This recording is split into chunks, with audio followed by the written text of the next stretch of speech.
നമസ്കാരം. എൻ്റെ YouTube ചാനലായ root ചാനലിലേക്ക് നിങ്ങൾക്ക് എല്ലാവർക്കും സ്വാഗതം. സുഹൃത്തുക്കളെ, വീഡിയോ ചെയ്യാൻ വളരെ വൈകി എന്നെനിക്കറിയാം.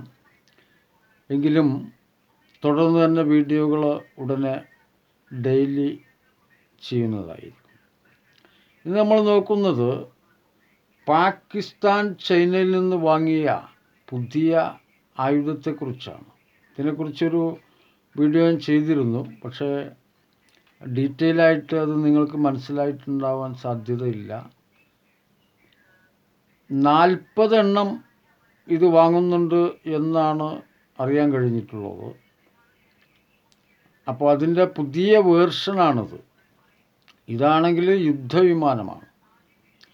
ഇവിടെ വേറൊരു കാര്യം എന്താണെന്ന് വെച്ചാൽ, പാകിസ്ഥാനിൽ ഒരു ചായക്ക് 1500 രൂപ വില പിടിക്കും. അതായത് പാകിസ്ഥാൻ്റെ പൈസക്ക് യാതൊരു മൂല്യവുമില്ല എന്നുള്ളതാണ്. മൂല്യമെന്ന് പറയുമ്പോൾ ഇത് നിങ്ങൾക്ക് മനസ്സിലാവണമെങ്കിൽ, റസൂലുള്ളാഹി സ്വല്ലല്ലാഹു അലൈഹി വസല്ലം തങ്ങൾ 1400 വർഷം മുമ്പ് പറഞ്ഞു, അധ്വാനിക്കുന്ന ജലകോടികൾ ഇല്ലാത്ത സ്ഥലമാണെങ്കിൽ ആ രാജ്യത്ത് യാതൊരുവിധ മൂല്യവും ഉണ്ടാവില്ല. അപ്പോൾ എന്താണ് മൂല്യം എന്ന് ജനങ്ങൾക്ക് അന്ന് മനസ്സിലായിട്ടില്ല. അതായത് ധാരാളം പൈസ ഒരു രാജ്യത്തുണ്ടായിട്ട് യാതൊരു കാര്യവുമില്ല. ജനങ്ങൾ അധ്വാനിക്കണം എന്നാണ് അതിൻ്റെ അർത്ഥം. അപ്പോൾ അന്നത്തെ കാലത്ത് റസൂൽ അത് പറയാൻ കാരണം എന്താ വെച്ചാൽ, അന്ന് അധ്വാനിച്ചാൽ ആരും പൈസ കൊടുത്തിരുന്നില്ല. വൈകുന്നേരം ആകുമ്പോൾ 4 അടിയും വിഗ്രഹത്തിമ കുമ്പിട്ട് പൊക്കോളാൻ പറയും. ഇന്നത് നടപ്പില്ല. പക്ഷേ ചില ആളുകൾ അധ്വാനിക്കുന്നവർക്ക് ഫുള്ളായി പൈസ കൊടുക്കില്ല. അപ്പോൾ ആളുകൾ അധ്വാനിക്കാൻ ഇഷ്ടപ്പെടില്ല. മനസ്സിലായില്ലേ? ഒരാളെ വിളിച്ചിട്ട് എന്തെങ്കിലും ചെയ്യിക്കുന്നത് വളരെ നഷ്ടബോധം തോന്നിക്കുന്ന ഒരു മൈൻഡായിരുന്നു ആ കാലത്ത്. വളരെ കാലം മുമ്പ് വരെ നമ്മൾ ഇന്ത്യയിലും അങ്ങനെയായിരുന്നു. ഒരാൾ അധ്വാനിച്ച് കഴിഞ്ഞാൽ അയാൾ വിയർപ്പ് പറ്റുന്നേക്കാളും അയാളെ പാടത്ത് വെച്ച് അയാളെ പൈസ കൊടുക്കുക എന്ന് ആദ്യം പറഞ്ഞത് 1400 വർഷം മുമ്പ് റസൂലാണ്. അത് കമ്മ്യൂണിസ്റ്റ് ഏറ്റു പറഞ്ഞിട്ട് കേരളത്തിൽ വന്നു എന്ന് മാത്രം. അപ്പോൾ വിഷയം അതല്ല. അധ്വാനിക്കാത്ത ജനങ്ങൾ എന്നതിന് പുറമെ പല പ്രോബളത്താലും പാകിസ്ഥാൻ്റെ പൈസയ്ക്ക് യാതൊരു മൂല്യവുമില്ല. അങ്ങനെ ഇരിക്കുമ്പോൾ 40 സൂപ്പർ യുദ്ധവിമാനങ്ങൾ എങ്ങനെ ചൈനയുടെ കയ്യിൽ നിന്ന് പാകിസ്ഥാൻ വാങ്ങും? അതായത് ചൈന പാകിസ്ഥാൻ ആയുധം കൊടുക്കണമെങ്കിൽ $US തന്നെ വേണം എന്നുള്ളതാണ്. അപ്പോൾ ഇത്തരം ഒരു വിമാനത്തിന് ഒരുപാട് $ബില്യൺ വിലപിടിപ്പുണ്ട്. ഇത് പാകിസ്ഥാൻ വാങ്ങണമെങ്കിൽ ഇതിന് പിന്നിലുള്ള രഹസ്യം എന്തായിരിക്കും? വളരെ ചിന്തിക്കേണ്ട വിഷയമാണ്. എന്തിനാണ് പാകിസ്ഥാൻ ഇത്രയും മാരകമായ യുദ്ധവിമാനങ്ങൾ, അല്ലെങ്കിലും ഇഷ്ടംപോലെ യുദ്ധവിമാനങ്ങൾ അവരുടെ കയ്യിലുണ്ട്, പക്ഷെ പുതിയ വേർഷനിലേക്ക് തിരിഞ്ഞിരിക്കുന്നത് എന്നുള്ളത് ശ്രദ്ധേയമായൊരു കാര്യമാണ്. ഇവിടെ സൂക്ഷിക്കേണ്ട ഒരു കാര്യം, ഒരുപക്ഷെ ചൈന പകുതി വിലക്ക് പാകിസ്ഥാൻ്റെ കയ്യിലേക്ക് ആയുധം കൈമാറിയതാണോ എന്നൊരു ബലമായ സംശയം ഇവിടെ നിലനിൽക്കുന്നുണ്ട്. അതായത് ചൈനക്ക് ഇന്ത്യയോട് പണ്ടത്തെ പോലെ കഠിനമായ വെറുപ്പ് ആരംഭിച്ചിരിക്കുന്നു. ഒരു യുദ്ധത്തിന് സമാനമായ ഒരു അന്തരീക്ഷം സൃഷ്ടിക്കുകയാണെങ്കിൽ ഒരുപക്ഷെ പാകിസ്ഥാനെയും കൂട്ടുപിടിച്ച് ചൈന ഇന്ത്യയെ ആക്രമിക്കുമോ എന്നിവരെ ഇൻ്റലിജൻസ് വൃത്തങ്ങൾ സംശയിക്കുന്നു. ഒരുപക്ഷെ US സഹായവും ഇതിന് പിന്നിലുണ്ടോ, അല്ലെങ്കിൽ മറ്റു രാജ്യങ്ങളുടെ ഉണ്ടോ എന്ന് അന്വേഷിച്ച് വരികയാണ്. 6th വേർഷൻ ആയുധങ്ങൾ പാകിസ്ഥാൻ വാങ്ങണമെങ്കിൽ പാകിസ്ഥാൻ ദുരൂഹമായ സാഹചര്യത്തിൽ നീങ്ങുന്നുണ്ട്. അഥവാ അത് നീങ്ങുന്നത് കേൾക്കാൻ പാകിസ്ഥാന് വിദേശ സഹായം കിട്ടുന്നുണ്ട് എന്ന് തന്നെയാണ് ഇൻ്റലിജൻസ് വൃത്തങ്ങളുടെ നിഗമനം. അങ്ങനെയാണ് പാകിസ്ഥാൻ നിലനിൽക്കുന്നത്, ഇതുവരെ നിലനിന്നതും.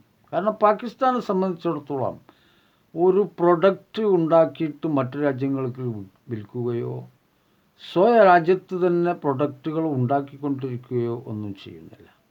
ഇവിടെ പാകിസ്ഥാനോട് ഇന്ത്യക്കുള്ള എതിർപ്പ് എന്നുള്ളതിന് ഈ ആയുധ വിൽപ്പനക്കാരുടെ ഗോസിപ്പുകൾ മാത്രമേ ഉള്ളൂ എന്നുള്ളതാണ് സത്യം. കാരണം ഒരുപാട് ലക്ഷം ഹിന്ദുക്കൾ പാകിസ്ഥാനിൽ യാതൊരു പ്രോബ്ലവും ഇല്ലാതെ ജീവിച്ചു വരുന്നുണ്ട് എന്നുള്ളതും കൂടി നമ്മൾ ശ്രദ്ധിക്കേണ്ടതുണ്ട്. അപ്പോൾ ഈ ആയുധ വിൽപ്പനക്കാരെന്ന് പറഞ്ഞാൽ ഈ മൗത്ത് പബ്ലിക്കേഷൻ ചെയ്യുന്നത് എന്തിനാണെന്ന് വെച്ചാൽ ആയുധം ചിലവാകാനാണ്.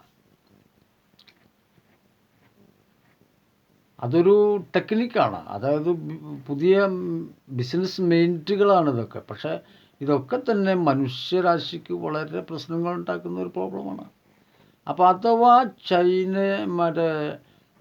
ഈ പാകിസ്ഥാൻ ഇന്ത്യയുമായി യുദ്ധം ഉണ്ടാവുകയാണെങ്കിൽ ധാരാളം ആയുധങ്ങൾ അവർക്ക് കൊടുക്കാൻ ആളുണ്ട് എന്നുള്ളത് ഇന്ത്യ വളരെ ശ്രദ്ധിക്കേണ്ട ഒരു പോയിൻ്റാണ്. അതുകൊണ്ട് തന്നെ ഇന്ത്യ ആവശ്യമില്ലാതെ ഒരു യുദ്ധത്തിന് എങ്ങോട്ടും തിരിയുന്നുമില്ല. അഥവാ ഇങ്ങോട്ട് അടിച്ചാലും നടുപ്പുറടിച്ച് പൊളിക്കുകയും ചെയ്യും. അതാണ് നമ്മുടെ ഇന്ത്യയുടെ ഒരു ടെൻഡൻസി എന്ന് പറയുന്നത്. അതായത് ഇങ്ങോട്ട് കയറി അടിക്കാനുള്ള പുറപ്പാടിനുള്ള ധൈര്യം ആർക്കുമില്ല. അതായത് ചൈനക്കുമില്ല, പാകിസ്ഥാനുമില്ല. അടിച്ചാൽ പിന്നെ നമ്മൾ തിരിച്ചടിച്ചിരിക്കും, വേറെ വർത്താനമൊന്നുമില്ല. പിന്നെ ആവശ്യമില്ലാതെ, അതായത് ഗാന്ധിജി പറഞ്ഞത് ആവശ്യമില്ലാതെ നമ്മൾ ആരെയും അങ്ങോട്ട് ഉപദ്രവിക്കാൻ പോകുന്നവർ ഈ മെത്തേഡ് നമുക്ക് വേണ്ട എന്നുള്ളതാണ്. അതാണ് പിന്നെ പണ്ടേ നമ്മൾ അനുവർത്തിച്ച് പോരുന്ന ഒരു കാര്യം. അപ്പോൾ എന്തായാലും ശരി, ഈ ആയുധം നിങ്ങൾ ഇതിൻ്റെ മുഖചിത്രത്തിൽ ശ്രദ്ധിച്ചാൽ അറിയാം. ഈ ആയുധത്തിൻ്റെ ഫോട്ടോ നമ്മൾക്ക് ഗൂഗിളിൽ നിന്നാണ് സെർച്ച് ചെയ്തിട്ടാണ് ഇത് ലഭിച്ചിട്ടുള്ളത്. ഇങ്ങനത്തെ 40 എണ്ണം വാങ്ങുക പറഞ്ഞാൽ ചില്ലറ സംഭവമൊന്നുമല്ല. ഒരുപാട് പൈസ വേണം. ഒരൊറ്റ ആയുധത്തിൽ തന്നെ ബില്യൺ കണക്കിന് അമേരിക്കൻ ഡോളർ വേണം. അപ്പോൾ 40 എണ്ണം വാങ്ങുക എന്ന് പറഞ്ഞാൽ ഇതുവരെയും പാകിസ്ഥാൻ്റെ കയ്യിൽ ഒന്നും ഉണ്ടായിരുന്നില്ല. അതായത് പാകിസ്ഥാൻ്റെ സ്വരാജ്യത്ത് അങ്ങോട്ടും ഇങ്ങോട്ടും വിനിമയം ചെയ്യുന്ന രൂപയല്ല ഇത്. പകരം ലോകത്ത് ഏറ്റവും മൂല്യമുള്ള രാജ്യത്തിൻ്റെ പൈസ, അതായത് സൗദി കഴിച്ചാൽ അല്ലെങ്കിൽ അമേരിക്കയാണ് ഏറ്റവും മൂല്യമുള്ള ഡോളർ എന്ന് പറയുന്നത്. അതിനുശേഷം സൗദി അല്ലെങ്കിൽ മറ്റുള്ളതൊക്കെ കയറിയിട്ട് ഇറങ്ങിയിട്ടൊക്കെ ഇരിക്കും. അതിനെപ്പറ്റിയൊക്കെയുള്ള നോളജൊക്കെ കിട്ടാൻ തന്നെയാണ് ഞാൻ നിങ്ങളോട് ഇതൊക്കെ പറയുന്നത്. ഇവിടെ അമേരിക്കൻ ഡോളർ ഇനി ഏതൊരു രാജ്യത്തിനേക്കാളും മൂല്യം എന്നുള്ളതാണ്.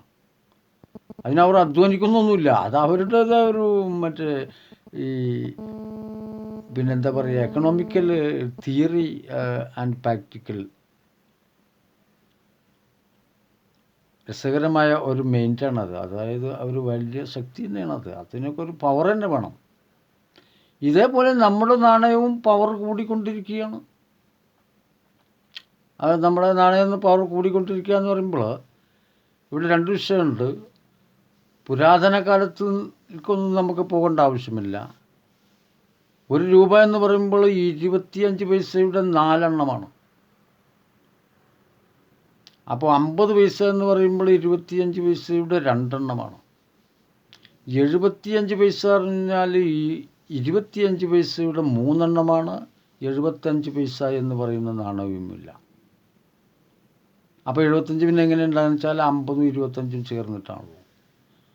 ഇങ്ങനെ 4 എണ്ണം ചേർന്ന ഒരു പൊസിഷനായ 25 നമ്മൾ പൈസയിൽ നിന്ന് മൂല്യം നഷ്ടപ്പെട്ടു പോയി. ശ്രദ്ധിക്കാത്തൊരു പോയിൻ്റാണ് ഞാൻ പറയുന്നത്. നെക്സ്റ്റ് പിന്നെ അത് 50ലേക്ക് വന്നു. മനസ്സിലായില്ലേ? 250 പൈസ എന്ന് പറയുന്നത് 1 രൂപയാണ്. അപ്പോൾ അവിടെ 50 എന്നത് പോയപ്പോൾ ആ 50ൻ്റെ അടുത്തേക്കും ഈ മൂല്യശോഷണം സംഭവിച്ചു. പിന്നെ 75 എന്ന് പൈസ ഇല്ലാത്ത കാരണം പിന്നെ അങ്ങോട്ട് ചിന്തിക്കുന്നില്ല. ഇപ്പോൾ 1 റുപ്പീസിലാണ് നിൽക്കുന്നത്. പക്ഷേ ഈ 1 റുപ്പീസിൻ്റെ ഗുണം ഒരു മിഠായി 1 രൂപയ്ക്ക് എന്നുള്ള മൂല്യത്തിലാണ് നിൽക്കുന്നത്. അതായത് അത് മൂല്യക്കുറവൊന്നുമില്ല. 100 ആൾ 1 രൂപ വെച്ചിട്ട് എടുത്താൽ 100 രൂപയുടെ മൂല്യം പൂർണ്ണമാണ്. പക്ഷെ അവിടെ തന്നെ നമ്മളെ ഈ നമ്മുടെ രാജ്യത്ത് തന്നെ ഉൽപ്പാദിപ്പിക്കുന്ന പല പ്രൊഡക്റ്റുകളും നമുക്ക് തന്നെ അമിതമായ വിലക്ക് കിട്ടുന്നത് മൂലം നമ്മുടെ പൈസയ്ക്ക് യാതൊരു മൂല്യമില്ല എന്ന് നമുക്ക് തോന്നുകയാണ് ചെയ്യുന്നത്. അമിതമായ വിലക്കയറ്റമാണ് അതിന് കാരണം. മൂല്യക്കേടൊന്നുമില്ല. അതായത് മത്സ്യക്കാരൻ നമുക്ക് ഡെയിലി മീൻ തരുന്നത് 100ൻ്റെ മീതക്കാണ്. ലോകത്തെവിടെയും കിട്ടാത്തൊരു പ്രൊഡക്റ്റ് പോലെയാണ് മീനിൻ്റെ വില. അതുപോലെ വിലക്കയറ്റം അമിതമായിട്ടിരിക്കുകയാണ് എന്നർത്ഥം. എന്നിട്ട് ഇവന്മാരതൊക്കെ കൊണ്ടുപോയിട്ട് ഡെയിലി കള്ളും വെള്ളമൊക്കെ കുടിച്ചിട്ട് പിറ്റന്നാളും 10 പൈസയില്ലാതെ മീനിന് പോയിട്ട് അങ്ങനെയാണല്ലേ ഇവരൊക്കെ സമ്പാദിക്കാത്ത നമ്മൾ കൊന്നുകളയും. എന്തപ്പോൾ ഇവരുടെ സമ്പാദ്യം എന്ന് അറിയാവൂ? 1000 രൂപ ഒരു മാസം എടുക്കുമ്പോൾ 30,000 രൂപയായി. 30,000 രൂപ ഒരു ഗൾഫുകാരൻ അയക്കുമ്പോൾ ആ വീട്ടിലെ എല്ലാ കാര്യങ്ങളും ചെയ്യുമ്പോൾ ഒരു നാട്ടിൽ അധ്വാനിക്കുന്ന ഒരു മനുഷ്യന് ഒരു 30,000 രൂപ ചിലവായി പോകാൻ യാതൊരു പണിയുമില്ല. 10 പൈസ ബാക്കിയാവില്ല. 500 രൂപ മാറിയാൽ എന്താ കിട്ടുക എന്ന് നിങ്ങൾ തന്നെ ചിന്തിച്ചാൽ മതി. 1 കിലോ മീനും പിന്നെ മറ്റുള്ള കുറച്ച് വസ്തുക്കളൊക്കെ കിട്ടും. വസ്ത്രങ്ങൾ ഇഷ്ടം പോലെ കിട്ടും. ഇന്ത്യയെ സംബന്ധിച്ചിടത്തോളം പറയാം. അപ്പോൾ പാകിസ്ഥാൻ്റെ സ്ഥിതി പിന്നെ പറയേണ്ട ആവശ്യമില്ല. പരിപാടി കഴിഞ്ഞിരിക്കുക. പിന്നെ എങ്ങനെയാണ് ഇത് സാധിച്ചത് എന്നാണ് ഞാൻ ചോദിക്കുന്നത്. അവിടെയാണ് ചൈന അവർക്ക് ആയുധം വെറുതെ കൊടുത്തിരിക്കുമോ, കടമായി കൊടുത്തിരിക്കുമോ, പാതി വിലക്ക് കൊടുത്തിരിക്കുമോ? ഇതുവരെയും പാകിസ്ഥാന് ധനസഹായം നൽകിയിരുന്നത് ചൈന തന്നെയാണ്. അത് എന്തിനാണെന്ന് വെച്ചാൽ നമ്മളെ ഇന്ത്യൻ അതിർത്തി ഒക്കെ പിടിച്ചടക്കാൻ ചൈനയുടെ ആഗ്രഹത്തിനൊത്ത് കൂട്ടുനിൽക്കുക എന്നൊരു തന്ത്രമായിരുന്നു പാകിസ്ഥാൻ ഇതുവരെ കൈവരിച്ചിരുന്നത്. പിന്നീട് വരെ ഒന്ന് ഉടക്കാൻ കാരണം എന്താ വെച്ചാൽ കണ്ടമാനം ബാങ്കിൽ നിന്ന് കടം എടുത്തിട്ട്, അതായത് ചൈന ആർക്കും കടം കൊടുക്കും. അതാണ് അവൻ്റെ ഒരു പ്രത്യേകത.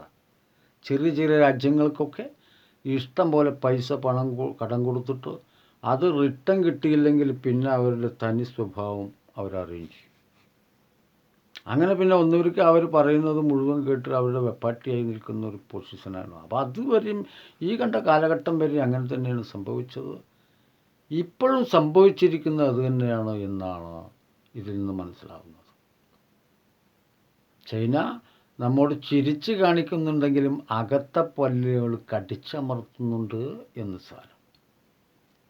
അത് എന്തുകൊണ്ടാണെന്ന് വെച്ചാൽ ബിസിനസ് രംഗത്ത് ചൈനയെ നമ്മൾ അതിക്രമിച്ച് മുന്നോട്ട് പോകുന്നുണ്ട് എന്ന് ചൈനക്ക് നല്ല നിശ്ചയമുണ്ട് എന്നുള്ളതാണ്. ഈ രാജ്യങ്ങൾ തമ്മിൽ ഉടക്കുന്നതിന് ഒരു പ്രത്യേക കാരണങ്ങളുണ്ടാവും. അത് ഈ സാമ്പത്തികമായ പ്രോബ്ലങ്ങളാണ്. ചൈനക്ക് കണ്ടമാനം സാധനങ്ങൾ വിദേശ രാജ്യങ്ങളിലേക്ക് കയറ്റി അയക്കുന്ന എല്ലാവിധ പരിപാടിയും ഉണ്ട്. പക്ഷെ അവരുണ്ടാക്കുന്ന അതേപോലത്തെ പ്രോഡക്റ്റുകൾ തന്നെ നമ്മളെ ഇന്ത്യയിൽ നിന്ന് ഉണ്ടാക്കിയിട്ട് കയറ്റി പോകുന്നുമുണ്ട്. അപ്പോൾ ഇവിടെ വിപണന രംഗത്തുള്ള മത്സരം എന്നുള്ളത് ഒരു യാഥാർത്ഥ്യമാണ്. അവിടെ ചൈന അവരുടെ പ്രൊഡക്റ്റ് ചിലവാവാതെ കെട്ടിക്കിടക്കുന്നത് ഇന്ത്യ മൂലമാണെന്ന് അവന് നന്നായിട്ടറിയാം. അതുകൊണ്ട് തന്നെയാണ് ഈ ചിരിച്ച് കാണിക്കുമ്പോൾ കടിച്ച് കാണിക്കുന്നത്. ഇപ്പോൾ നിങ്ങൾക്ക് മനസ്സിലായിട്ടുണ്ടായി. അപ്പോൾ ആ വിപണന രംഗം എങ്ങനെയെങ്കിലുമൊക്കെ പൊളിയണമെങ്കിലും പിടിക്കണമെങ്കിലൊക്കെ ഏതെങ്കിലും സൈസിൽ ഒരു യുദ്ധം ഉണ്ടാവണം എന്ന് ചൈന ആഗ്രഹിക്കുന്നു. അല്ലെങ്കിൽ വിദേശ രാജ്യങ്ങളിൽ ആരൊക്കെയോ എന്തൊക്കെയോ ഗൂഢമായ നീക്കത്തിന് പിന്നിൽ പ്രവർത്തിച്ചു കൊണ്ടിരിക്കുന്നു എന്നതാണ്. ഇതിലിപ്പോൾ ഇത് കേട്ടിട്ട് ഞങ്ങളെന്താ ചെയ്യുക, നമ്മളുടെ വല്ല യുദ്ധത്തിനും പോകണം എന്നല്ല, നമ്മൾ വിവരങ്ങൾ അറിഞ്ഞിരിക്കുക എന്നുള്ളതാണ്. നമ്മളുണ്ടപ്പോൾ അവരെ ലോകക്കാരാക്കാൻ പോകുന്നത് അങ്ങനെയല്ല. നമ്മൾ ലോക വിവരങ്ങൾ അറിഞ്ഞിരിക്കുക. എന്താണ് ലോകം, എന്താണ് പാകിസ്ഥാൻ, എന്താണ് ചൈന എന്നൊക്കെ. ചൈനയിൽ നിന്ന് റോഹിംഗ്യൻ മുസ്ലിങ്ങൾ ആട്ടി അകറ്റപ്പെട്ടു എന്ന് പറയുമ്പോൾ തന്നെ അവരുടെ വർഗീയത നമ്മൾ മനസ്സിലാക്കണം. ഇവിടെ സത്യത്തിൽ വർഗീയത ആണ് ഇതിൻ്റെ പ്രമുഖമായിട്ടുള്ള ഓൻ്റെ മറ്റൊരു തന്ത്രം. അവർ രാജ്യത്തിന് ദൈവമില്ല എന്നുള്ളത് കൂടി നിങ്ങൾ മനസ്സിലാക്കണം. ദൈവമില്ലാത്ത രാജ്യമാണ് ചൈന. അതായത് പാർട്ടി സംബന്ധമായിട്ട് മാർക്സിസ്റ്റ് പാർട്ടിയാണ്. അപ്പോൾ ഞാൻ പറഞ്ഞു വരുന്നത് കമ്മ്യൂണിസ്റ്റ് പാർട്ടി പറഞ്ഞാൽ ഭയങ്കര ദുഷ്ടപാർട്ടി എന്നൊന്നുമില്ല. പക്ഷേ ഇവന്മാരുടെ ഉള്ളിൽ ഈ വർഗീയത ഉണ്ടല്ലോ, അത് വളരെ പ്രബലമായിട്ടിരിക്കും. കാരണം ദൈവവിശ്വാസമില്ലാത്തവർ എന്നാണ് അർത്ഥം. അപ്പോൾ അവർ ചിരിച്ച് കാണിക്കും. ഗുഡ് മോർണിംഗ് എന്നൊക്കെ പറയും. കാണിച്ചു തരാൻ നിന്നെ പണിയെന്ന് മനസ്സിൽ പറയുകയും ചെയ്യുന്ന ഒരു ടെൻഡൻസിയാണ് അവരിതുവരെ സ്വീകരിച്ചിട്ടുള്ളതും ഇനി സ്വീകരിക്കാൻ പോകുന്നതും. നെക്സ്റ്റ് വീഡിയോകളിലെല്ലാം നമുക്കതിനെപ്പറ്റി എന്താണ് ചൈനയുടെ ഗൂഢമായ പദ്ധതി എന്നതിനൊക്കെ കുറിച്ച്, എന്തുകൊണ്ടാണ് അവരങ്ങനെ ചെയ്യുന്നത് എന്നതിനൊക്കെ കുറിച്ചും, ഇത് ബ്രിട്ടീഷുകാരുടെ കാലത്ത് ഇന്ത്യ വിഭജിച്ചപ്പോൾ അവർക്കുണ്ടായ ദേഷ്യവും ഈറയും കോപവും ഒക്കെ തന്നെ നമ്മൾ ഓരോ ഇന്ത്യക്കാരനും മനസ്സിലാക്കിയിട്ടിരിക്കണം എന്നുള്ളതാണ് ഈ വീഡിയോയിൽ നിന്ന് നിങ്ങളോട് എനിക്ക് പറയാനുള്ളത്. മറ്റു വീഡിയോയുമായി നമ്മൾ കണ്ടുമുട്ടുന്നവരെ ഇനി എല്ലാവർക്കും നന്ദി, നമസ്കാരം. ഇതുവരെ വീഡിയോ കണ്ട എല്ലാവർക്കും, സ്കിപ്പ് ചെയ്യാതെ കണ്ട എല്ലാവർക്കും, അതുപോലെ ആദ്യം ചെയ്ത വീഡിയോകൾ കണ്ട എല്ലാവർക്കും നന്ദി പ്രകാശിപ്പിക്കുന്നു. അതുപോലെ സബ്സ്ക്രൈബ് ചെയ്യുക, അതുപോലെ തന്നെ ലൈക്ക് ചെയ്യുക. ഇത് പ്രത്യേകം പറയേണ്ടതില്ലല്ലോ, എല്ലാവരും പറയുന്ന ഒരു വാക്ക് തന്നെയാണ്. അതിപ്പോൾ നിങ്ങൾക്ക് ബൈ ഹാർട്ടായിട്ടുണ്ടായിരിക്കും. ഇങ്ങനെ വീഡിയോ ചെയ്യുന്നത് നിങ്ങൾ സ്കിപ്പ് ചെയ്യാതെ കാണുമ്പോഴും സബ്സ്ക്രൈബ് ചെയ്യുമ്പോഴും അതുപോലെ തന്നെ ലൈക്ക് ചെയ്യുമ്പോഴും മാത്രമേ ഈ സ്ഥിരമായിട്ട് സ്റ്റാൻഡ് ബൈ ആയിട്ട് ഒരു ചാനലിനെ പിന്നെ യൂട്യൂബ് നിലനിർത്തുകയുള്ളൂ എന്നതുകൂടി ഞാൻ അങ്ങോട്ട് പറഞ്ഞ് മനസ്സിലാക്കി തരികയാണ്. അതായത് നമ്മൾ ഒരു വിഷയം നിങ്ങളോട് പറയാൻ ഉദ്ദേശിക്കുന്നുണ്ടെങ്കിൽ അത് പൂർത്തിയാക്കുകയാണെങ്കിലും അത് നിങ്ങളുടെ സപ്പോർട്ട് കൂടി വേണമല്ലോ. അല്ലാതെ നമ്മൾ ഇങ്ങനെ റോട്ടിൽ നിന്ന് പ്രസംഗിക്കുന്ന പോലെ ആവും. ഇത് ആരും കേൾക്കുകയില്ല, അവൻ നിത്യം പറയുന്നതല്ലേ, എന്താപ്പോൾ അത് കേട്ടോളണമെന്ന് തന്നെ. അങ്ങനെ ഒരു ഇതാണിത്. കാരണം എൻ്റെ വീഡിയോയിൽ വേറെ തമാശകളോ അല്ലെങ്കിൽ മറ്റുള്ള നാടകീയമായ പരിപാടിയോ അല്ലെങ്കിൽ മറ്റുള്ള കാര്യങ്ങളൊന്നും പ്രതീക്ഷിക്കാൻ പറ്റില്ല. നിങ്ങൾ കേൾക്കാൻ ആഗ്രഹിക്കുന്ന കാര്യങ്ങളും ആയിരിക്കില്ല ചിലപ്പോൾ, പക്ഷേ വളരെ ഉപകാരപ്രദമായ വീഡിയോകളും ഉണ്ടായിരിക്കും. നിങ്ങൾ അറിയാത്ത രഹസ്യങ്ങളും ഒക്കെ ഉണ്ടായിരിക്കും. അത്തരം രഹസ്യങ്ങളും അറിയാത്ത കാര്യങ്ങളും അതുപോലെ ഇമ്പോർട്ടൻ്റായ മാറ്ററുകളും എഡ്യൂക്കേഷണലായ വീഡിയോകളൊക്കെ പ്രതീക്ഷിക്കാം എന്ന് പറഞ്ഞുകൊണ്ട് ഈ വീഡിയോ നിർത്തുന്നു. നന്ദി, നമസ്കാരം.